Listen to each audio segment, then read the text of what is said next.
ప్రతి కార్యక్రమంలో కూడా ప్రభుత్వాన్ని మెత్తటి సుత్తుతో కొడుతూ తన అన్నని వెంటాడేటటువంటి షర్మిల నిన్న అనుకుంటా మొట్టమొదటిసారి కంప్లీట్గా ప్రభుత్వం మీద ఉద్యమం చేసింది. కూటమి ప్రభుత్వం సూపర్ 6 పథకాలను ఎప్పటి నుంచి అమలు చేస్తుందో చెప్పాలని ఏపీసీసీ అధ్యక్షులు వైఎస్ షర్మిల డిమాండ్ చేశారు. 100 రోజుల ప్రణాళికలో యువతకు ఒక్క ఉద్యోగం ఊసు కూడా లేదని విమర్శించారు. ముఖ్యమంత్రి చంద్రబాబు వినాలనే ఉద్దేశంతోనే పళ్ళెంగేరిటితో నిరసన చేపట్టినట్టు చెప్పారు. బుధవారం విజయవాడ ధర్నా చౌక్లో నిర్వహించిన ధర్నాలో మాట్లాడారు.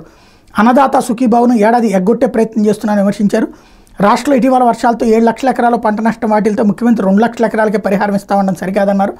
వరదలో సర్వం కోల్పోతే 4 లక్షల మందికే పరిహారం ఇస్తామని చెప్పడం అన్యాయం అన్నారు.